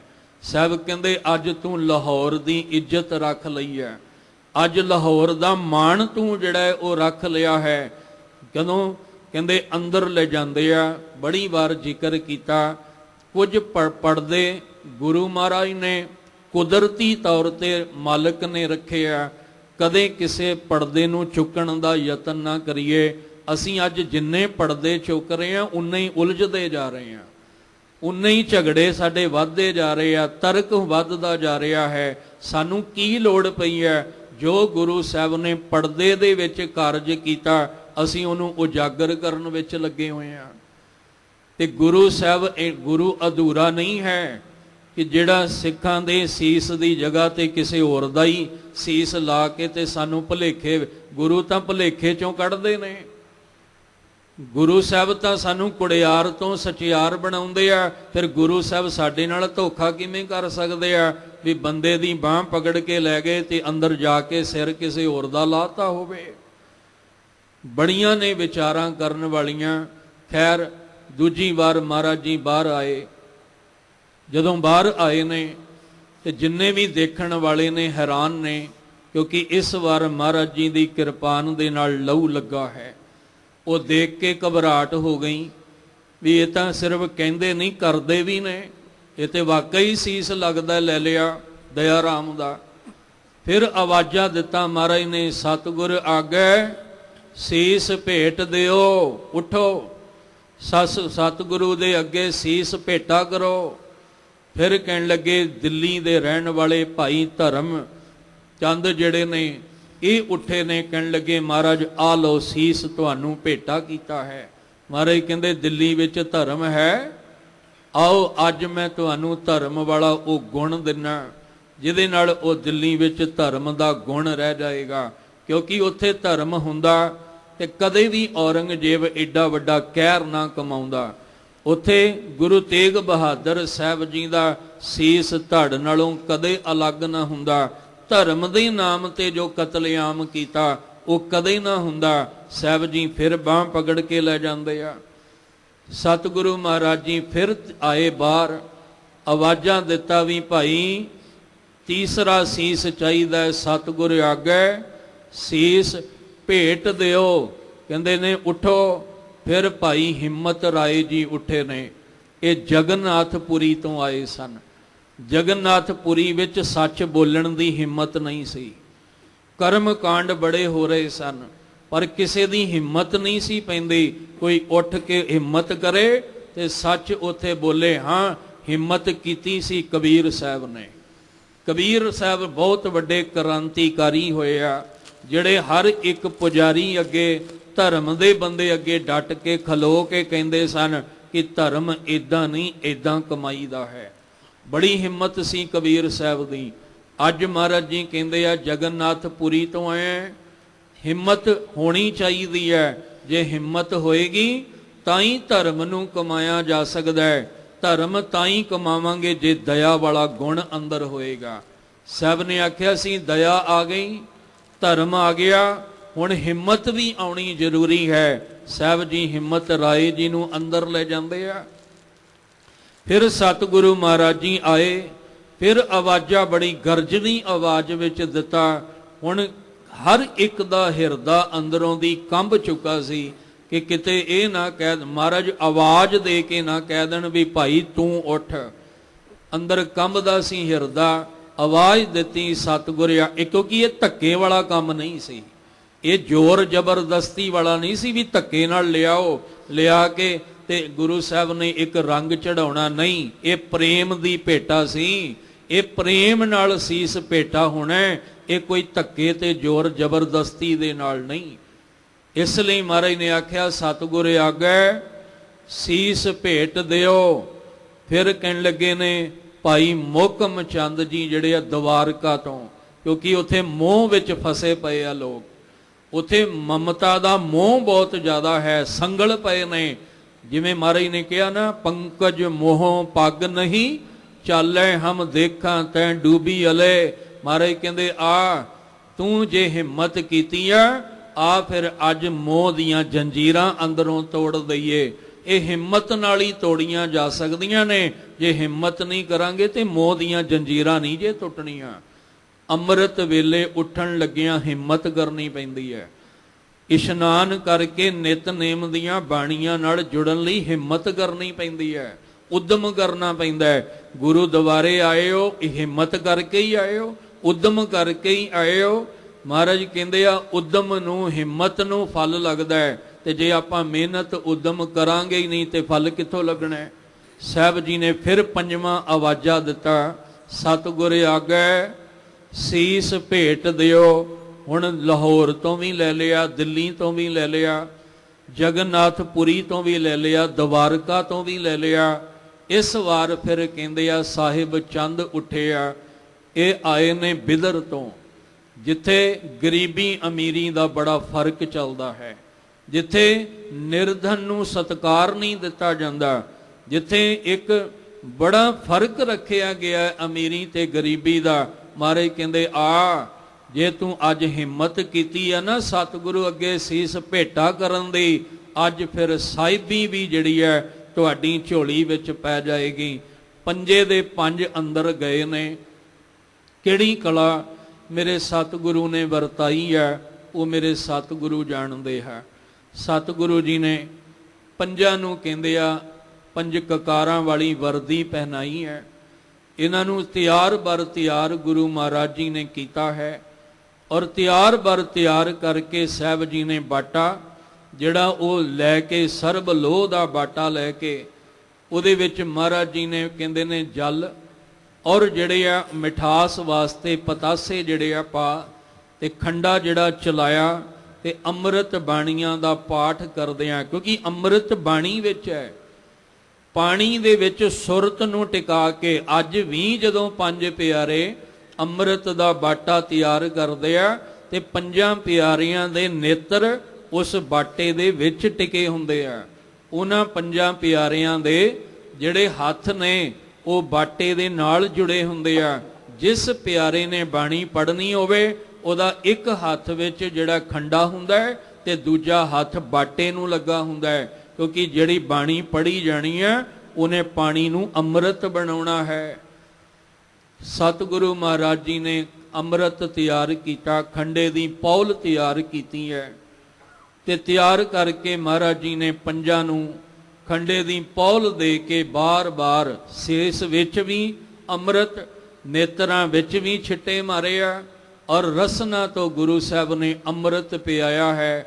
ਔਰ ਜਦੋਂ ਅੱਖਾਂ ਵਿੱਚ, ਸੀਸ ਵਿੱਚ, ਮੁਖ ਵਿੱਚ ਅੰਮ੍ਰਿਤ ਜਾਂਦਾ ਹੈ, ਖੰਡੇ ਦੀ ਪੌਲ ਜਾਂਦੀ ਹੈ, ਤੇ ਆਵਾਜ਼ ਆਉਂਦੀ ਹੈ ਵਾਹਿਗੁਰੂ ਜੀ ਕਾ ਖਾਲਸਾ ਵਾਹਿਗੁਰੂ ਜੀ ਕੀ ਫਤਿਹ।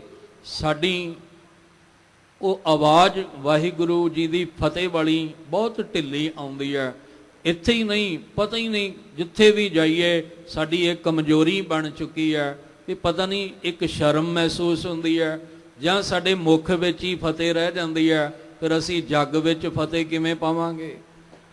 ਸਾਨੂੰ ਗਰਜਵੀਂ ਆਵਾਜ਼ ਵਿੱਚ ਆਖਣਾ ਚਾਹੀਦਾ ਹੈ ਵਾਹਿਗੁਰੂ ਜੀ ਕਾ ਖਾਲਸਾ ਵਾਹਿਗੁਰੂ ਜੀ ਕੀ ਫਤਿਹ। ਜਦੋਂ ਪੰਜਾਂ ਪਿਆਰਿਆਂ ਨੂੰ ਤਿਆਰ ਬਰ ਤਿਆਰ ਕਰਕੇ ਲਿਆਂਦਾ ਤੇ ਜਿੰਨੇ ਦੇਖਣ ਵਾਲੇ ਸੀ ਅੱਖਾਂ ਖੁੱਲੀਆਂ ਦੀਆਂ ਖੁੱਲੀਆਂ ਰਹਿ ਗਈਆਂ। ਮਹਾਰਾਜ ਨੇ ਆਖਿਆ ਪ੍ਰਗਟਿਓ ਖਾਲਸਾ ਪਰਮਾਤਮ ਕੀ ਮੌਜ। ਇਹ ਅੱਜ ਪਰਮਾਤਮਾ ਦੀ ਮੌਜ ਵਿੱਚ ਖਾਲਸਾ ਪ੍ਰਗਟ ਹੋਇਆ ਹੈ। ਅਸੀਂ ਕਹਿੰਦੇ ਆ ਖਾਲਸੇ ਦਾ ਜਨਮ ਦਿਹਾੜਾ, ਅੱਜ ਦੇਖਿਓ ਕਿੰਨੇ ਕਲਿੱਪ ਆਉਣੇ ਆ, ਮੈਸੇਜ ਆਉਣੇ ਆ, ਖਾਲਸੇ ਦੇ ਜਨਮ ਦਿਹਾੜਾ। ਜਨਮ ਨਹੀਂ ਹੋਇਆ ਖਾਲਸੇ ਦਾ, ਮਹਾਰਾਜ ਨੇ ਖਾਲਸਾ ਪ੍ਰਗਟ ਕੀਤਾ ਹੈ। ਔਰ ਕਿਨੇ ਕੀਤਾ? ਜਿਹੜਾ ਆਪ ਪ੍ਰਗਟ ਹੋਇਆ। ਇੱਕ ਦਿਨ ਜ਼ਿਕਰ ਕੀਤਾ ਸੀ, ਗੁਰੂ ਨਾਨਕ ਸਾਹਿਬ ਪ੍ਰਗਟ ਹੋਏ ਆ। ਗੁਰੂ ਨਾਨਕ ਸਾਹਿਬ ਦਾ ਜਨਮ ਨਹੀਂ ਹੋਇਆ, ਸਤਿਗੁਰ ਨਾਨਕ ਪ੍ਰਗਟੇ ਆ। ਗੁਰੂ ਗੋਬਿੰਦ ਸਿੰਘ ਮਹਾਰਾਜ ਜੀ ਪ੍ਰਗਟ ਹੋਏ ਆ। ਅਕਾਲ ਪੁਰਖ ਦੀ ਮੌਜ ਵਿੱਚ ਅਸੀਂ ਜਨਮ ਲੈ ਕੇ ਤੁਰੇ ਹੋਏ ਆ। ਇੱਥੇ ਵੀ ਬਚਨ ਪੜ੍ਹਦੇ ਆ, ਵੈ ਪ੍ਰਗਟਿਓ ਮਰਦ ਅਗੰਬੜਾ ਵਰਿਆਮ ਅਕੇਲਾ। ਨਾ ਗੁਰੂ ਨਾਨਕ ਸਾਹਿਬ ਦੀ ਸੋਚ ਨੂੰ ਕੋਈ ਖਤਮ ਕਰ ਸਕਦਾ ਹੈ, ਨਾ ਕਲਗੀਧਰ ਪਾਤਸ਼ਾਹ ਦੀ ਬਖਸ਼ਿਸ਼ ਖਤਮ ਕਰ ਸਕਦਾ ਹੈ।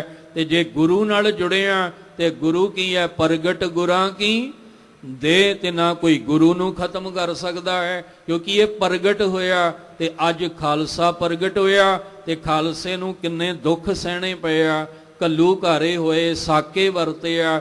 ਅਹਿਮਦ ਸ਼ਾਹ ਅਬਦਾਲੀ ਨੇ ਤੇ ਕਹਿ ਦਿੱਤਾ ਸੀ, ਵੱਡਾ ਘੱਲੂ ਘਾਰਾ ਜਦੋਂ ਹੋਇਆ ਵੀ ਹੁਣ ਨਹੀਂ ਇਹ ਖਾਲਸਾ ਉੱਠਦਾ, ਇਹ ਕਿੰਨੇ ਸਦੀਆਂ ਤੱਕ ਨਹੀਂ ਉੱਠੇਗਾ।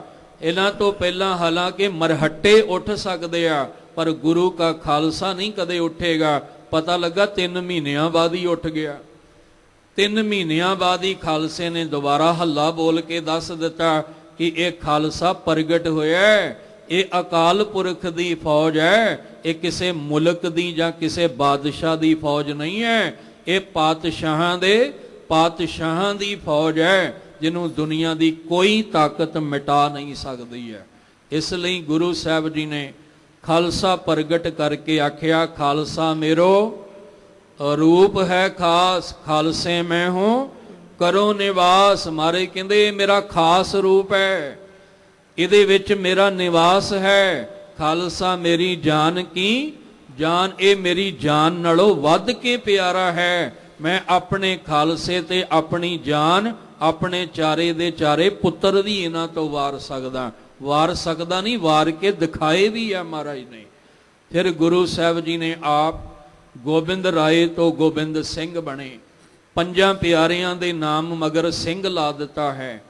ਮਹਾਰਾਜ ਕਹਿੰਦੇ ਇਹ ਭਾਈ ਦਇਆ ਸਿੰਘ, ਇਹ ਭਾਈ ਧਰਮ ਸਿੰਘ, ਇਹ ਭਾਈ ਹਿੰਮਤ ਸਿੰਘ, ਇਹ ਭਾਈ ਮੋਹਕਮ ਸਿੰਘ, ਇਹ ਭਾਈ ਸਾਹਿਬ ਸਿੰਘ। ਅੱਜ ਤੋਂ ਜੇ ਚੱਲਣਾ ਤੇ 5 ਪਿਆਰਿਆਂ ਦੀ ਅਗਵਾਈ ਵਿੱਚ ਚੱਲਣਾ ਹੈ। ਇਹ ਖਾਲਸਾ ਪੰਥ ਪ੍ਰਗਟ ਅੱਜ ਦੇ ਦਿਹਾੜੇ ਗੁਰੂ ਮਹਾਰਾਜ ਨੇ ਕੀਤਾ। 323 ਸਾਲ ਪੂਰੇ ਹੋ ਚੁੱਕੇ ਆ, 2324ਵਾਂ ਸ਼ੁਰੂ ਹੋ ਚੁੱਕਾ ਹੈ।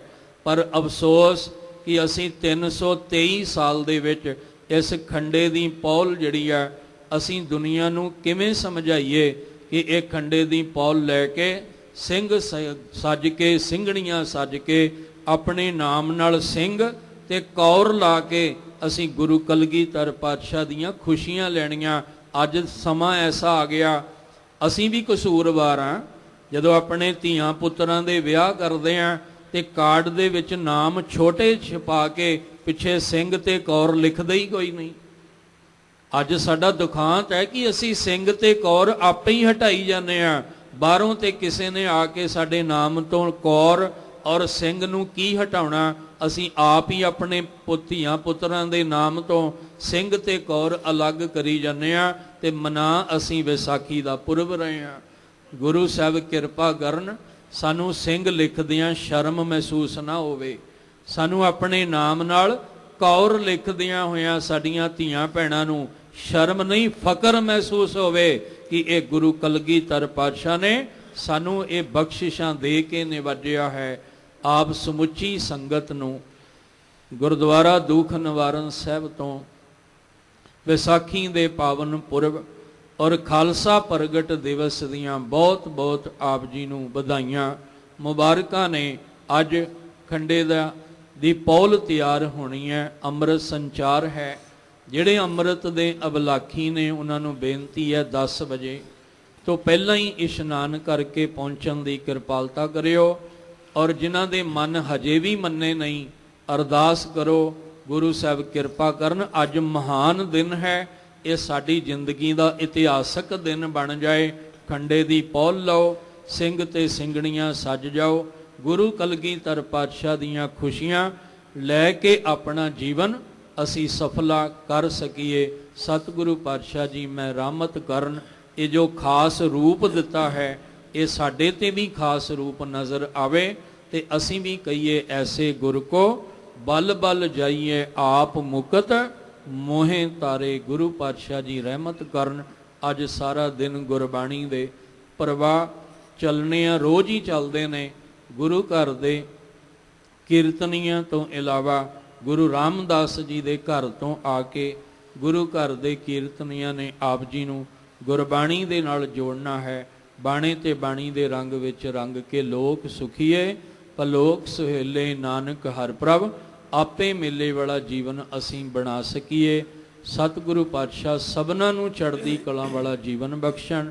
ਜੋ ਅੱਜ ਵਿਸਾਖ ਦਾ ਪਾਵਨ ਸ਼ਬਦ ਆਪ ਜੀ ਨੇ ਸਰਵਨ ਕੀਤਾ, ਉਹਦੀਆਂ ਪਾਵਨ ਪੰਕਤੀਆਂ ਆਪ ਜੀ ਬੜੇ ਪਿਆਰ ਨਾਲ ਸਰਵਣ ਕਰੋ ਜੀ। ਨਾਨਕ ਕੀ ਪ੍ਰਭ ਬੇਨਤੀ, ਪ੍ਰਭ ਮਿਲਹੁ ਪ੍ਰਾਪਤ ਹੋਏ। ਵੈਸਾਖ ਸੁਹਾਵਾ ਤਾਂ ਲੱਗੈ, ਜਾਂ ਸੰਤ ਭੇਟੈ ਹਰਿ ਸੋਏ। ਵਾਹਿਗੁਰੂ ਜੀ ਕਾ ਖਾਲਸਾ, ਵਾਹਿਗੁਰੂ ਜੀ ਕੀ ਫਤਿਹ।